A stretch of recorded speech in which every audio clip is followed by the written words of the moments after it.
a great morning this morning, and I'm fully holidayed out, and that's the nice thing about being down at Disney. I thought about that. Who gets to wear their Christmas sweaters when it's that hot? I was just down in Florida with my dad, and it was around 75, 80 degrees. Well, because they make Christmas t-shirt sweaters. So I can proudly wear that this morning as we are here inside of the Cafe Kubal Studios hanging out with you and with Ma and Pa's Popcorn.com's What's Poppin'. Two things coming up for you in hour number one before we head to the Fantasy Football Power Hour for NFL Week 15. And that's a Christmas and holiday edition of AD and DT coming up in just a moment.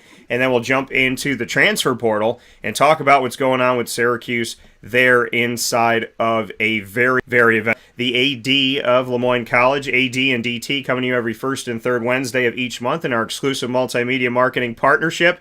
I'm wearing my Christmas t-shirt sweater apparatus here, and Bob has the red tie on. So we're making it Christmas and holiday edition of AD and DT. Bob, how are you? I'm great. How are you this morning, Dan? Thanks for asking. Absolutely. Happy to have you here, Bob. And before we get into the Christmas and holiday edition, something to be thankful for is what we talked about our last AD and DT, and definitely thankful for the way the teams played from the fall and all of the success that came through the fall. And now we have seen the women's basketball team have a nice strong start to their season and do some things. And we've seen the men's team come on as of late. So, in the full swing of winter sports and a lot of other pieces that are coming together, definitely happy coming off a win last night for the men's team. Yeah, the men's team is really starting to kind of find their legs, Dan. I think that with so many new players that Coach Champion brought in, it just took a little time for them to gel and find a combination, a rhythm of the rotation. Now, having said that, 3 starters are out currently and didn't play in the game last night, but that's what made last night's victory even more impressive was the fact that we really dug deep into the bench, and we had some players that hadn't been getting significant minutes really stepped up last night and played well. And freshman Trent Mascara had an outstanding game for us, and Isaiah Salter has just been an unbelievable addition to this program. He's just a high character individual, a great leader, and he's been one of our most productive players on both sides of the ball, offensively, defensively. He's just been terrific, and it was really satisfying to watch somebody like Jack Poirier came in last night, and he New Year's Eve with a really tough matchup against New Haven in Connecticut. So really happy with where things are with the men's basketball program, 7-5, and a lot of depth, a lot of talent, and really all starting to come together. Yeah, and it's great to see that. And like you said, hey, depth builds, to me, when injuries happen, it builds character and potentially more team bonding because you have to come together and find a way to get through it together. And, of course, it gives you depth for the future because the experience now that might be some adversity is going to turn into something special, knowing that they had some time on the floor that maybe they didn't anticipate having. And that from being at Army as well, the next man up when it comes to football, and they talk about depth and, saying, all right, first, second, third string. Well, you know what? Our third string quarterback now is prepared to step in next season if he has to. So there's something to be said about, the injury bug kind of gets everybody. No one's immune to it. But at the same time, there's a lot of things that can come from that can be positive future. Yeah, as a coach, you always preach that to your players that are maybe not starters or not getting the significant minutes that they might wish for, that, hey, you're one injury away. You're one play away from becoming a starter. So you got to prepare as if you are a starter. You never know when that opportunity is going to knock. And for several players here on our men's basketball team, it knocked last night, and they responded extremely well. Again, they'll head to Vegas on Friday with games Saturday and Sunday, come back Monday, then take a little bit of a break. But I think by New Year's, we should have the majority of those injured players back. One was Luke Sutherland, fractured a bone in his thumb.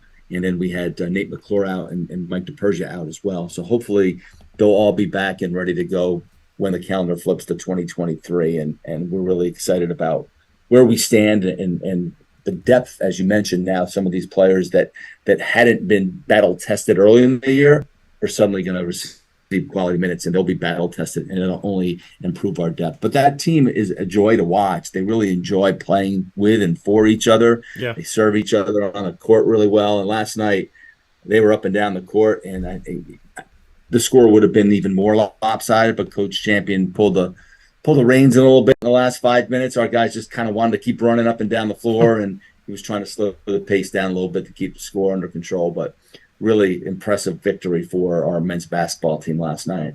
Shout out to the men's basketball team and Nate Champion and all the work that they're doing, as well as Mary Grimes and women's basketball, as they continue to push forward and get deeper and deeper into NE10 play. They've had some taste of it, and will continue to move forward with that. One of the most difficult, if not the most difficult, Division II conference to get through, not just in basketball, but in a lot of different sports.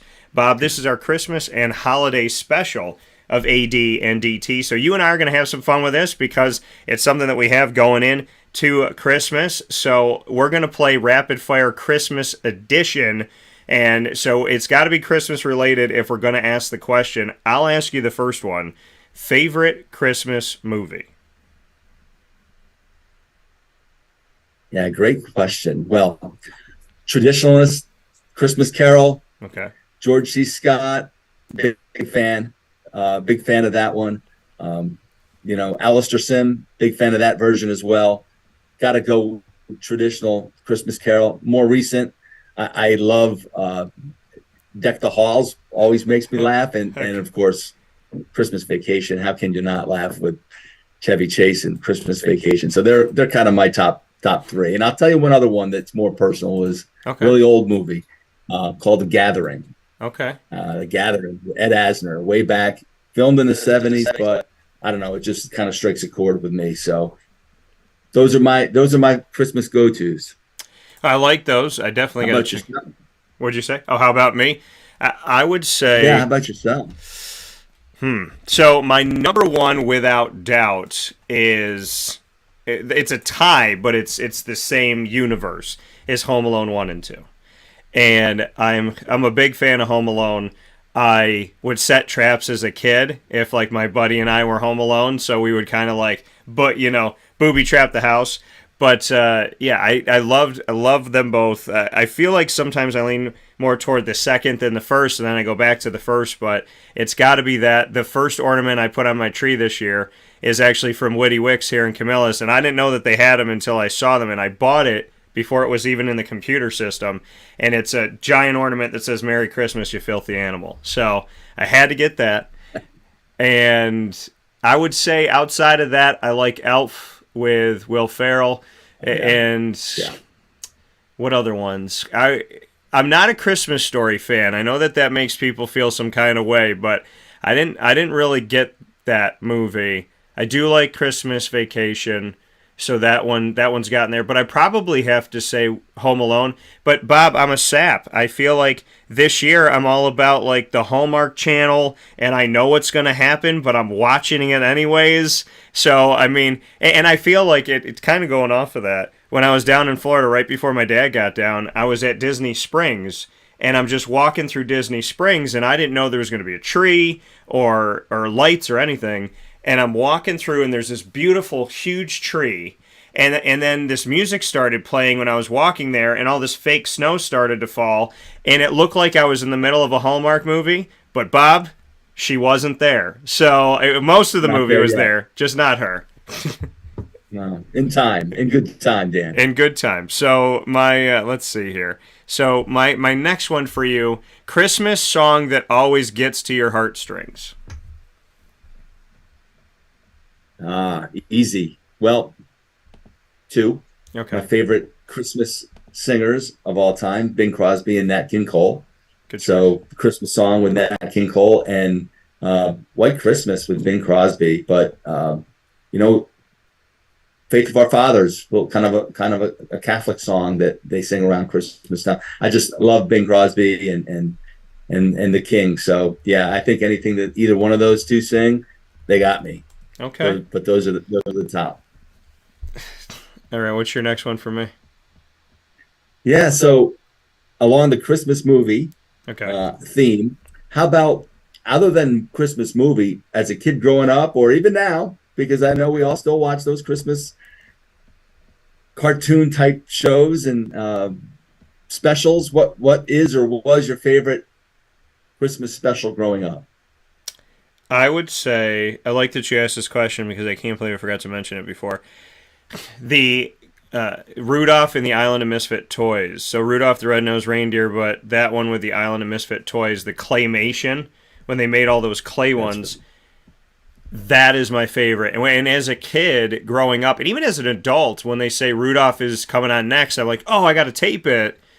And it's not the Rudolph I think it is. It's the cartoon version of the original version, and nothing's like the original version. So I would say that's got to be my favorite special. I also have always loved watching the Disney Christmas parade.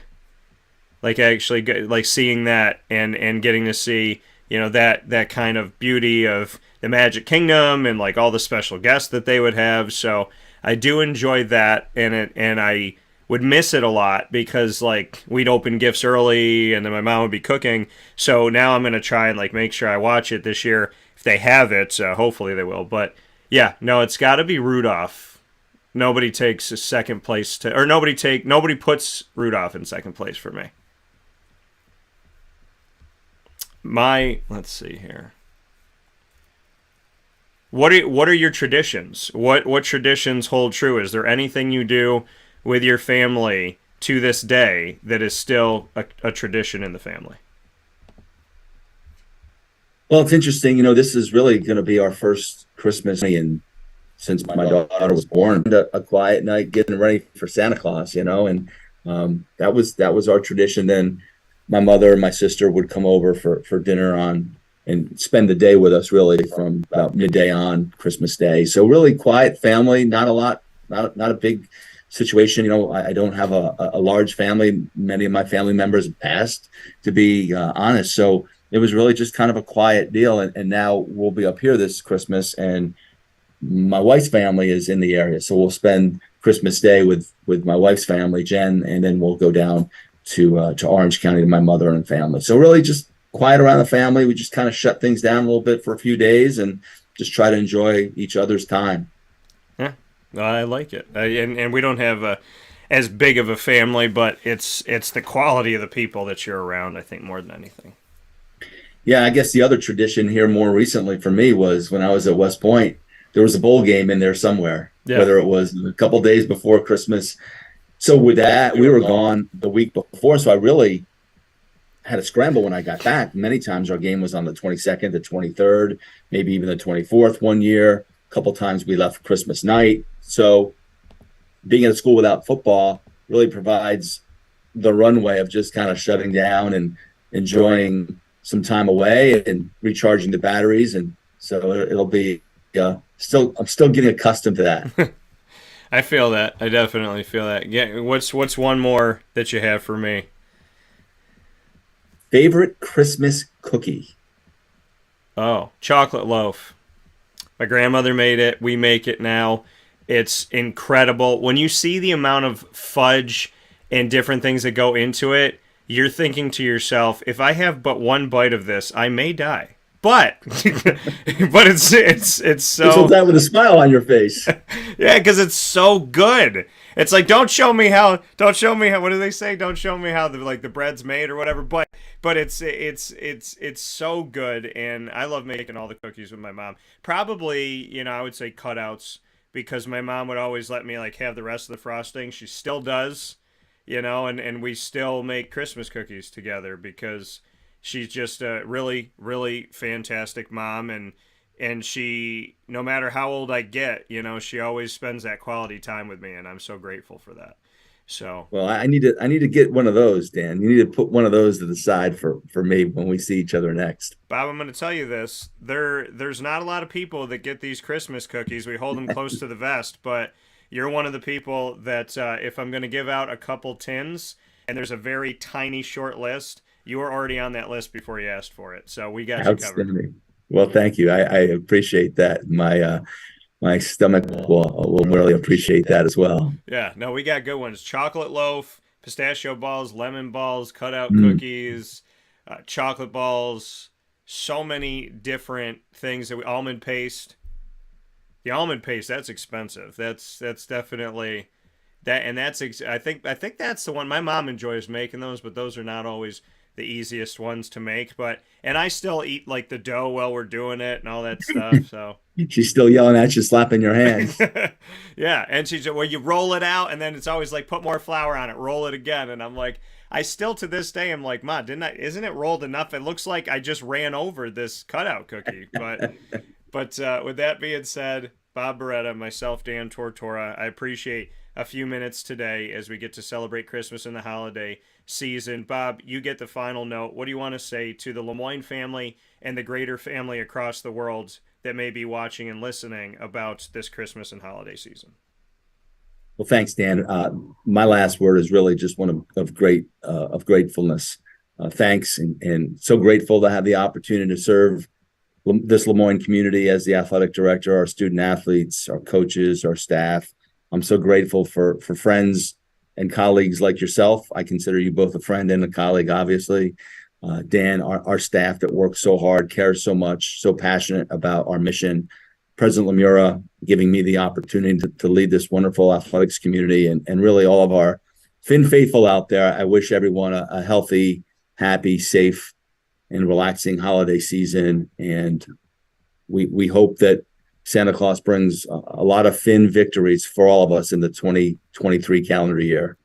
Yeah, hopefully that stocking is fully stuffed with some dolphin beautifulness.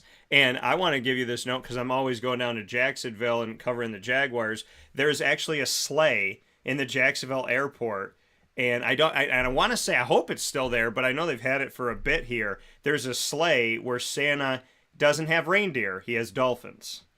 So what'd you say? We need more dolphins on sleighs. There's no doubt about that. Yeah. So with that being said, thank you, Bob, as always. Appreciate it. And as we always say, fins up. And I look forward to talking with you very soon. And hopefully I'll see you before Christmas rolls around here. We'll spend some time. But with everything that you've done, and yes, a friend and a colleague, I second that in a big way. And I can't thank you enough. Like I said a week ago, you set the bar really high. And I take that very seriously. As a friend and as a colleague, you set the bar high. So thank you for all you've done, and thank you for trusting me with spreading the message and being able to be a part of so many of these great people that you mention all the time.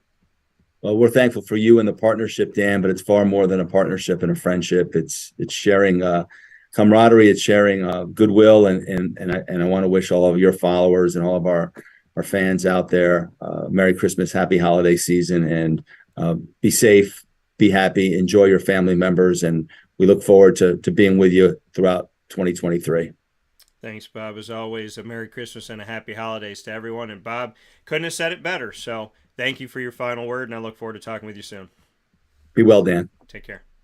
Life. So big thanks to Bob. It's so wonderful for me to be able to do this, right? To share these stories and spread these messages. I am extremely blessed, and I take all of that to heart. You know, my friendship with Bob, my working relationship with Bob, and you know, with all of the same thing, my friendship and working relationship with Dr. Linda Lemura, and to the coaches, to the student athletes, you know, just building these bonds and connecting with them and getting to tell their stories and having the opportunity to share them with you and show you who they are.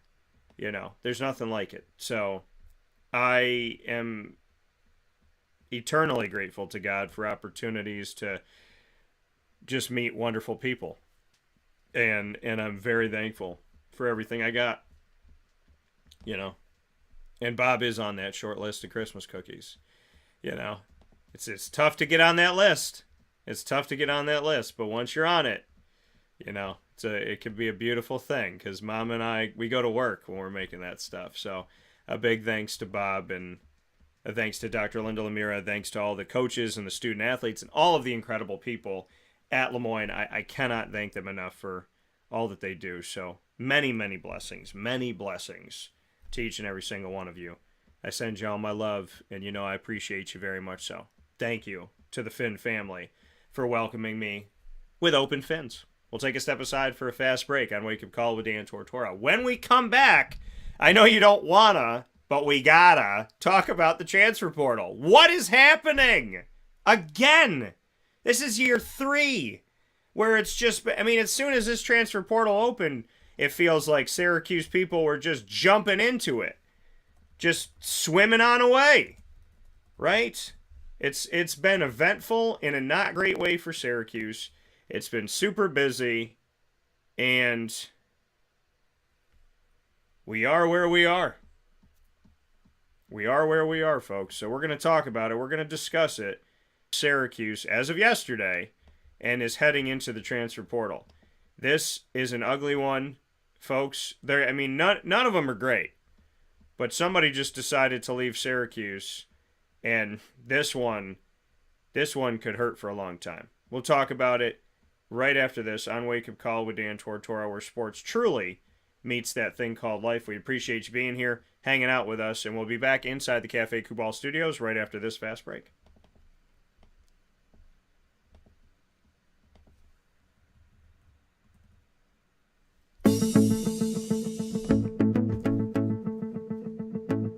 Avicoli's, located on the corner of Route 57 and Wetzel Road in Liverpool, New York, has been your trusted neighbor for decades. Located just steps from Liverpool High School, we're happy to have the Liverpool Warriors on-site, on-location broadcast at Avicoli's through Wake Up Call with Dan Tortora every single month, featuring student athletes, coaches, and administration throughout the year from Liverpool High School. Head out to Avicoli's today on the corner of Route 57 and Wetzel Road in Liverpool, New York, open Tuesday through Sunday for lunch, dinner, and drinks. We'd love to see you out there. And of course, you can call them at 315-622-5100 for takeout, delivery, and catering. That's 315-622-5100. And also find them on myavicolis.com. That's myavicollis.com.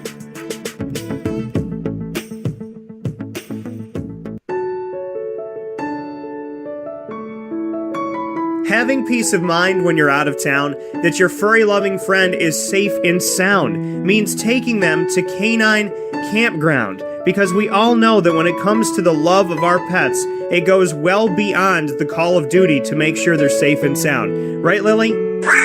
So take a ride to 242 Johnson Street in East Syracuse, New York, and see Canine Campground and where your dog will be staying, in the classic cabin, the executive cabin, the grand cabin, or of course the luxury cabin, because if you know Lily, you know she loves luxury. Now you don't have to wait to the last minute to find a family member or a friend that'll take your dog for a few days. Call Canine Campground at 315-299-4013. That's 315-299-4013. Their drop-off and pickup times are Monday through Sunday. Check K9campground.com for more information. That's the letter K, the number 9, and campground spelled with a K.com. K9campground.com. When you're going out of town, bring your dog to Canine Campground.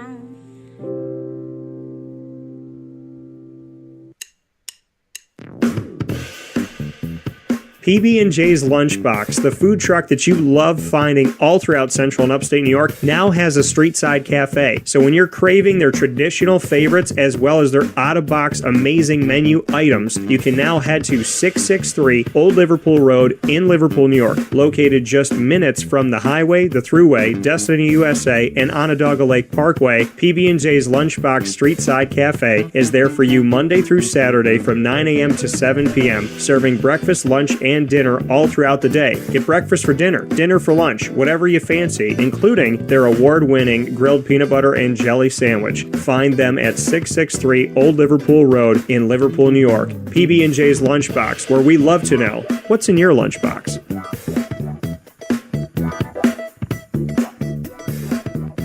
This is a special message from 317 at Montgomery restaurant owner Joel Carpenter. Open Tuesday through Saturday for your dining pleasure on 317 Montgomery Street in Syracuse, New York. We wanted to be a part of the resurgence of Syracuse. We saw a lot of money being put into bringing people back downtown and thought that, we'd like to be a part of that. I love putting together a good dish where people see it, first, they fall in love with it, and then it tastes just as good as it looks. We want to provide the best food in Syracuse that we possibly can, and we want you to leave here talking to your family, your friends about what you had to eat first and foremost, but also our service, and to walk out feeling like you're part of our family. I work out in the front of the house a lot, and I love walking to every single table, asking them how everything is, and people looking at me and smiling and saying, this is the most amazing short rib I've ever had. This is the most amazing filet I've ever had. And Donna is great. Sarah's amazing. Thank you for coming over and talking to us. And them just being truly happy for the experience that they've gotten. 317 at Montgomery Restaurant, part of the fabric of downtown Syracuse, located on 317 Montgomery Street in Syracuse, New York. Open Tuesday through Saturday for a unique and memorable dining experience.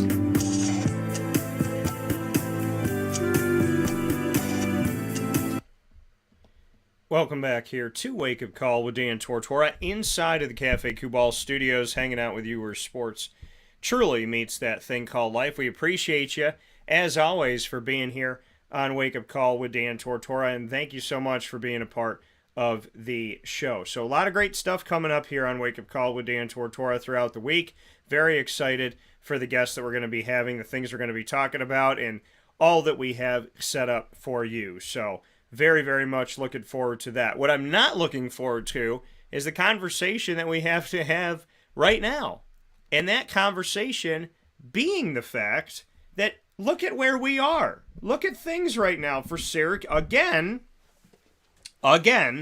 for Syracuse football. Once again, Syracuse football is in a dark place in the transfer portal. Okay? Anthony Quealy, wide receiver, gone. Courtney Jackson, wide receiver, gone. Josh Huff came in as a running back from Beaverton, PA, was moved to defensive line. We never have genuinely really seen this guy in orange and blue. Gone. Dom Foster, wide receiver and defensive back, gone.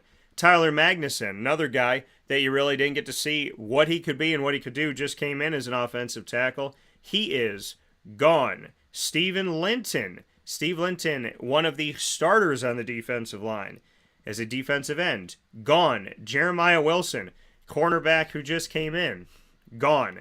Chad Schuster, an offensive lineman that we didn't see out there but could be a part of the future, gone.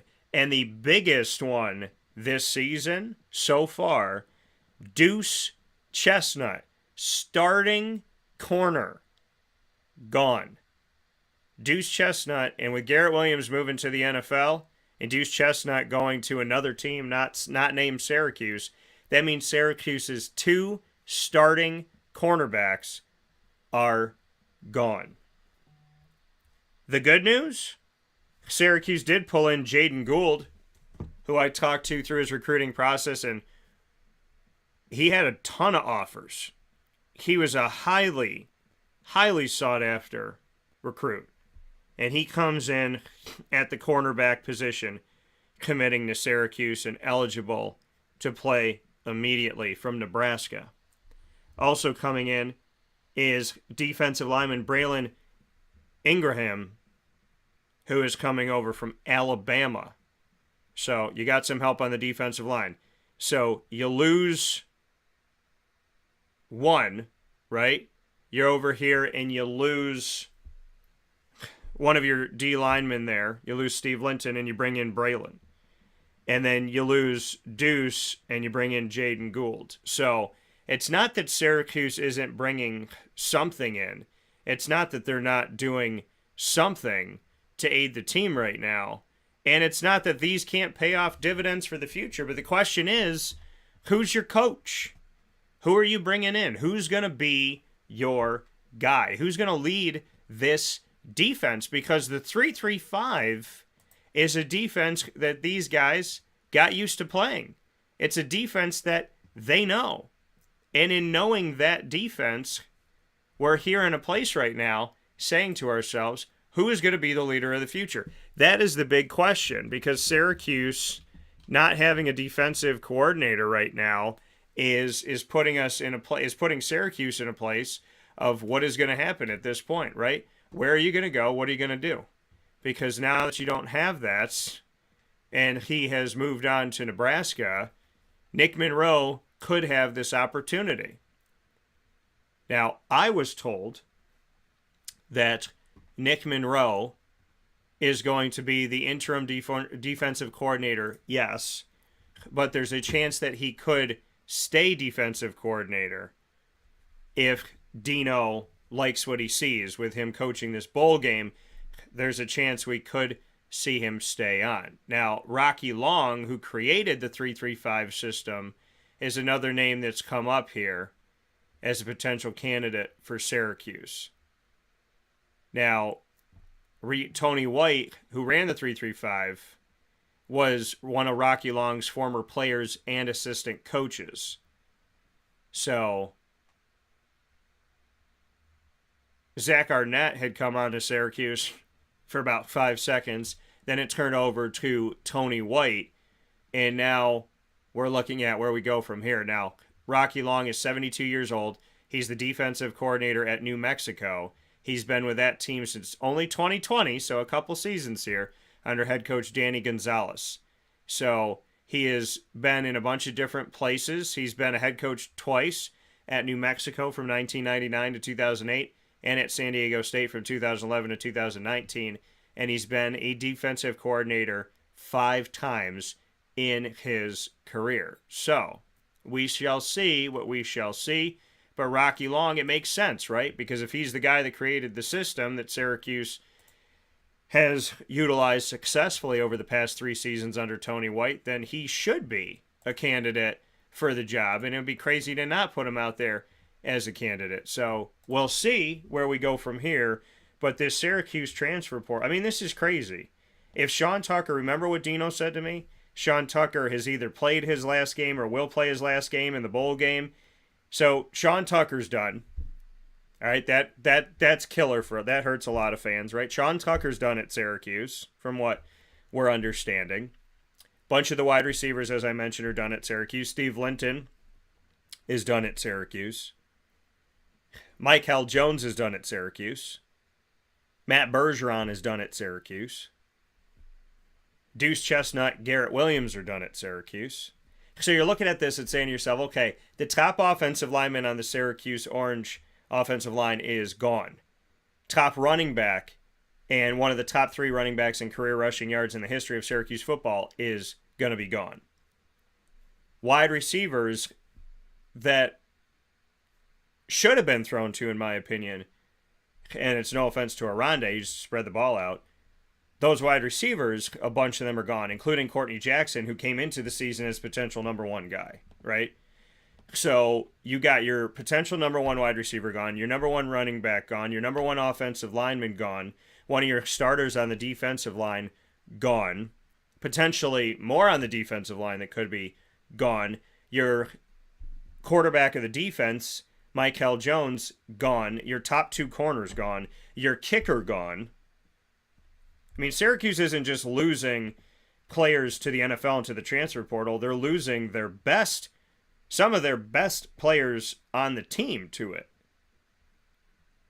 Greg said, whatever this Orange team is quote-unquote building keeps being torn down these past 2+ years. I guess you could try to be optimistic regarding the incoming transfers and probable transfers. It's beyond frustrating as a fan seeing this team reinvent the wheel each offseason. Yeah, well, and that's what happens. That's what happens when you don't see, there's things that Syracuse has not done over time that haven't built a good foundation, right? Because think about it. When what hits the fan, what can you lean on, right? If Syracuse is recruiting locally more, in the state of New York more, in the 5-hour radius more, then Syracuse would be I don't think you'd see these guys transfer, right? If you're getting kids from Liverpool and West Jenny and Bennett, where I know they're recruiting now, and Bennett and CNS and CBA and Aquinas and whatnot, if you're getting kids from those areas, the chances of them leaving you are probably not that high. Okay? Talking to David Clement, go back and listen to that interview I did with David. Talking to David Clement when I was speaking with him about everything, what did he say to me? Him and I were having the conversation about, what's going on and with the recruitment and how he's viewing it and everything. And what did he have to say? He said to me that, Syracuse has changed their coaches, but they're still close to home, right? They don't change their location. So, it seemingly helped out that it was like, yeah, Syracuse is going through this. This isn't great. What am I going to do? Well, Syracuse is still in Syracuse, right? The school isn't moving. The dome isn't picking up and going anywhere. So, yeah, the coaches are changing, but it's still only a couple hours from Albany. Still good for my family. Still good for me, right? And then you talk to Jalil Smith from Brooklyn, and again, in-state. And he's still committed to Syracuse, coming to Syracuse. Guys and who's the guy you're worried about? Lenora Sellers. Where is he coming from? South Carolina, right? So I think you address the transfer portal and should have addressed the transfer portal years ago. It shouldn't have to come to this, but you address things like this by recruiting locally. I'm not saying you take all of your guys locally. Take 85 roster spots locally, but if it didn't work, look at what Steve Adazio did. Massachusetts, New York, New Jersey, Pennsylvania, Maine, New Hampshire. That's where the majority of his team came from when he was at Boston College. Right? And they went to a bowl game every year except for one. And so when people want to know, Dan, that's Boston College. Yeah, well, they went to a bowl game every single year except for one. Dino hasn't done that. Shafe didn't do that. Marone didn't do that. Greg Robinson didn't do that, bless him in heaven. So recruiting your 5-hour radius can help you battle the transfer portal, because those kids and their families, if they're in your backyard, they're more apt to stay with you because they grew up watching you, potentially. They love your team already, and it's the difference between driving a couple hours to getting on a plane. So that's how you battle the transfer portal. That's one of the ways you battle the transfer portal. The other way you battle the transfer portal is you take care of your assistant coaches and you make sure they stay. And I want John Wildhack, the athletics director at Syracuse, I want him to do a press conference. Because what did he say to me last year when we were talking about it and it was like, oh, we're going to keep Dino. And I said, why? He's like, well, I really like Tony White and Mike Cavanaugh. Well, Mike Cavanaugh's gone. Tony White's gone. So that didn't work out for you. You really liked them, so you kept Dino Babers. Well, that didn't work. I said if you really like them, you should have hired them. And it's no offense to Dino whatsoever. I'm just responding to what John Wildhack said. If you like Tony White that much, you should have made him the head coach. That probably could have kept him at Syracuse because it'd be the first time he could be a head coach. Now you've lost him probably forever. Because people, they'll come back. Nah, when somebody leaves, it's a lot easier to leave. It's a lot easier to stay gone. Right? When you're in a relationship, the first time somebody sleeps on the couch, makes it easier every other time to sleep on the couch. First time somebody walks out the door, makes it easier for both people to walk out the door. That's reality. So Tony White already knows what it feels like to walk out the door. I don't think you're going to get Tony White back here. I think he used this as a stepping stone, and I thought he was going to use it to propel himself into being a head coach, and I think he still will, but I didn't think he was going to leave for a lateral job at a worse team. Nebraska is a worse team than Syracuse. So this transfer portal, yeah, you cross your fingers, you hope the incoming transfers work. Because what are people going to say? I can already hear it before I hear it. People are going to say, well, Braylon's from Alabama, so he's got to be good because he's from Alabama. Well, he's also leaving Alabama, but he's got to be good, Dan, because he's coming from Alabama. And he got recruited by Alabama, so it's got to be a good thing. Jaden Gould, I talked to Jaden. I know that Jaden was recruited by a lot of different places. So seeing him come to Syracuse from Nebraska, that's good too. But you still have to fit everything, right? These are hopes. These are hopes and dreams and well wishes for sure. And at the same time, you have to look at this and say, okay, let's see how these players shake out. He had a ton of offers. Jaden did. He had Alabama. He had USC, he had Penn State, of course Nebraska, he had Arizona State. Going down this list, he had Boston College, Clemson, Duke, Florida, Florida State, Indiana, Kentucky, Louisville, Maryland, Michigan, Michigan State, Minnesota, Notre Dame, Pitt, Ole Miss, South Carolina. He did have his offer from Syracuse. Texas A&M, Tennessee, Virginia, Virginia Tech, West Virginia, Wisconsin. Ton of them. I didn't even name them all. See, I remember. As soon as I saw his name, I remembered. So, yeah, these look good. You got a highly recruited player in Jaden Gould, and you got an Alabama guy in Braylon Ingham. So that's a good thing. It's a great thing. But now it's who's coming in to coach, and what's this going to look like? You know, we go back to the opportunities that Braylon had when he was being recruited. And Braylon obviously got his offer from Alabama and ended up at Alabama. He had offers from Kentucky, Oklahoma, Oregon, Auburn, Clemson, Florida, Florida State, Georgia, Iowa State, Louisville, LSU, Maryland, Miami, Michigan, North Carolina, Ohio State, Ole Miss, South Carolina, Tennessee, Texas, Wisconsin. Bunch of offers there. So it looks good on paper. It does.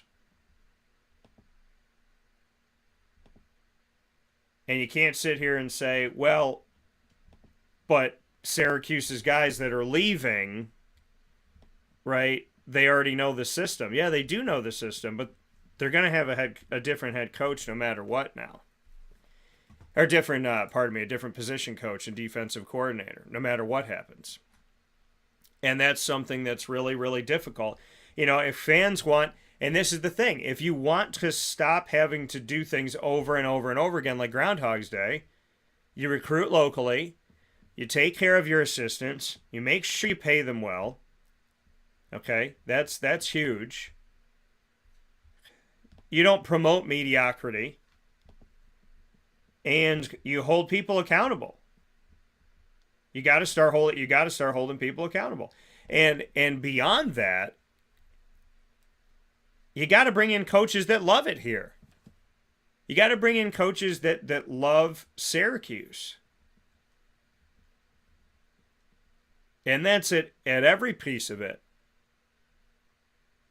If you get people that understand your area, know your area, maybe have recruited your area, played at the school, or played somewhere close, you have to find people that you don't have to teach to love Syracuse. Right? That's why you recruit locally. That's why you build up your alumni. That's why you put some of your alumni on your staff. And you go from there. What have Rob and I been saying over and over and over again for years? Recruit locally, take care of your alumni, build relationships in your community. That can help you at least make the transfer portal not as damning every year. But, you know, why listen to us? We've only been watching this thing crumble for multiple years. And whenever it builds up, it comes back down. You should not have a team going to a bowl game with all these coaches like, peace, peace, players like, I'm out. You know what I mean? And the players, I knew it was a bad look when the players responded publicly after Tony White left it, to see the defensive players and their responses on social media, and they are free to their own opinion. I'm not saying they can't do this. I'm saying that their opinion looks scary to a Syracuse fan. And Deuce was the first one I saw. He had a bunch of faces with, you know, slapping yourself with the palm of your hand. And I was like, okay, well, that's not good. And that's the one that I remembered the most. And look at what happened. So, the transfer portal, yes, it is something that bites everybody. It bites Alabama. It bites Clemson. Nobody is immune to the transfer portal. But Syracuse cannot afford to lose the players that they have in this, because they haven't really been a beacon for the top players in the country to come to. So the players that have come here, you got to hold on to them. And the guys that they lost were not great. But Deuce Chestnut, if they lost no one but Deuce Chestnut, that's still a punch in the gut. Because not only is he a strong player for Syracuse, but he very well could be a strong player in the NFL someday. So now you're losing him before you were going to lose him. We'll take a step aside for a fast break. When we come back, we'll wrap up hour number 1, get you set for hour number 2, which is the Fantasy Football Power Hour, proudly presented by the Wildcat Sports Pub. We got a lot of different games to talk about. We have Saturday games, folks, and it is playoff time for the Wake Up Call Fantasy Football Leagues, and I am excited in our playoff matchups that we have coming on right now that I have the opportunity. I'm just happy that my teams, are advancing to the playoffs, and I'm second place in the standings on my side of things here, which kind of stinks. And my teams have been doing well, but these last couple weeks, man, we've been scoring, we've been pushing, we've been trying.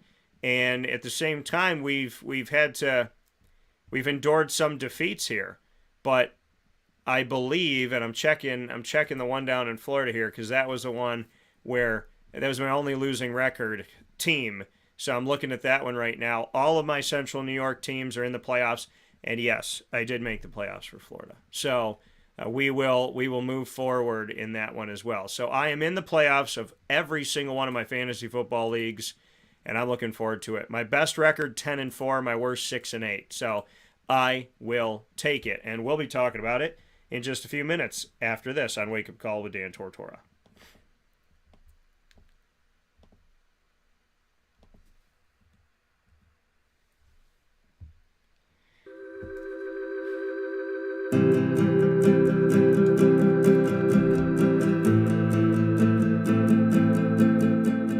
Cafe Cabal offers same-day local delivery of our products, offering no delivery charge for Onondaga County. Shop cafecabal.com for fresh roasted coffee beans, cold brew, travel mugs, and all your essential Cafe Cabal needs. Cafe Cabal, coffee for the soul.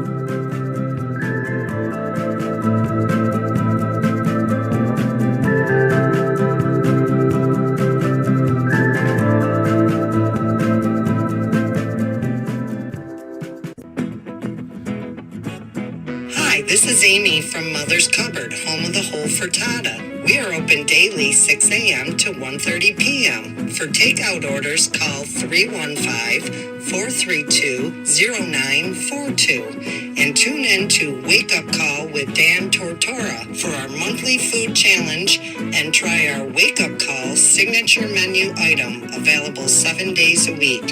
Here at Mother's Cupboard, we are Central New York, and it's our honor to serve you. Ma and Pa's Kettle Corn and Popcorn Factory remind us that every day is worth celebrating. Find them at 201 Old 7th North Street in Liverpool, New York. Open Monday through Saturday in-store and all the time online at maandpaspopcorn.com. Serving our Central New York community and beyond, you can order all throughout the country at maandpaspopcorn.com. And remember to get your tins, which have in-store half-price refills forever. Ma and Pa's Kettle Corn and Popcorn Factory, available to you for fundraising and all of your events by calling 315-450-6272. That's 315-450-6272. Ma and Pa's Kettle Corn and Popcorn Factory. How corny are you?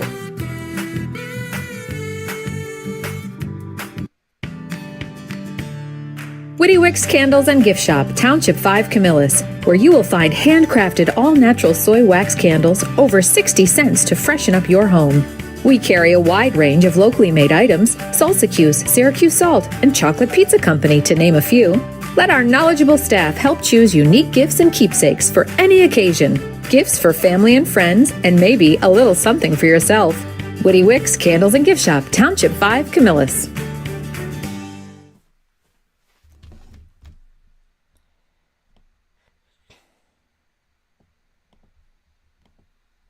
This is a special message from Merritt Brady, owner-operator of Chick-fil-A Watertown on 1290 Arsenal Street in Watertown, New York. Chick-fil-A for me has always been about the people. I think it starts with the strength and leadership of the Cathy family. It's just amazing to see a family-run business reach the altitude that they have.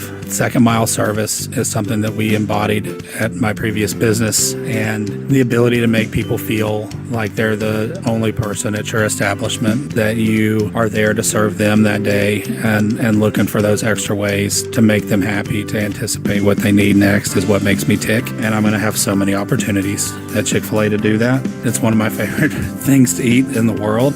My favorite application question or interview question when I'm interviewing is when I get to, have you ever eaten at Chick-fil-A?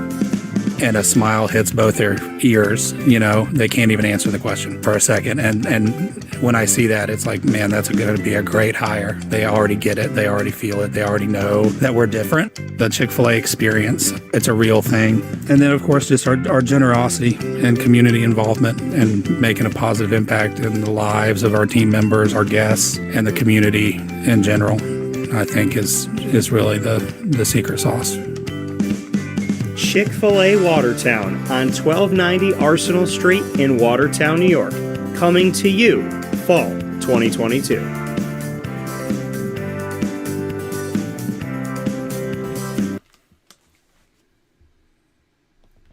Welcome back here on Wake Up Call with Dan Tortora inside of the Cafe Kubal Studios, hanging out with you where sports truly meets that thing called life, and so excited to be bringing to you the Fantasy Football Power Hour, which we do every single week on Wednesdays. So we bring it to you weekly, and I'm very excited to have that. So we're going to go ahead and do that. We're going to go to the Fantasy Football Power Hour. So for those of you that are watching and listening on YouTube.com and Facebook.com, both /WakeUpCallDT, we're going to end this